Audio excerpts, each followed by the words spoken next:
मस्ती करील, किती करून करणार, पण त्याच्यावर नांगराला चालू झाली पण पाहिजे. आमची आजोबा. हे पहा, तो माहिती आहे आता आज 80 वर्षाचे त्याच्यावर आहेत. आपल्या ओऱ्यावर असला मग त्याच्यावर काटकन फिरवतो. ही 2 शेतं. हा बैल केलं होतं त्याच्यावरती दोन टाकत होता. हा बैल त्याच्यावर दोन टाकत होता. तुम्ही धरली त्याने एकदम सोडून दिली. हे बघा 80 वर्षाचे आजोबा.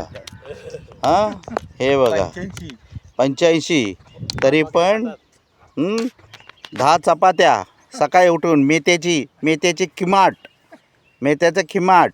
हां, आणि सकाळी 7 वाजता न्याहारी, सकाळी 6 वाजता मेथ्याची प्याज, मेथ्याचं आयतं. 80-85 वर्षाचं आज सकाळी 6 वाजता उठून हे एवढी सर्व नांगरणी करून ह्या 2 बैलांची जोडी, अजून 2 बैल घरी आहेत. समजलं? उभा राहा. हे 2 बैल, अजून 2 बैल घरी आहेत. एवढं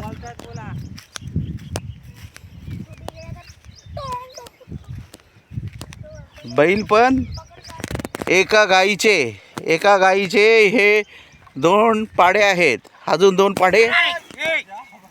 2 पाडे घरी आहेत.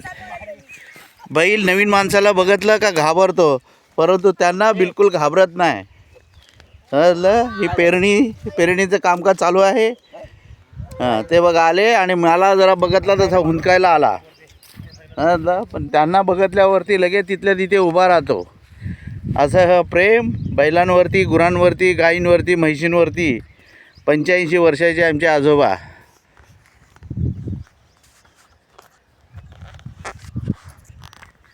हराम बैल आहे.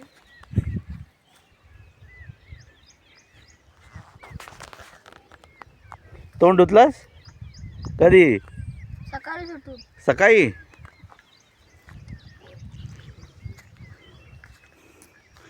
हे बघा हे जावई आलेत मुंबईवरून, बेलापूर या ठिकाणाहून.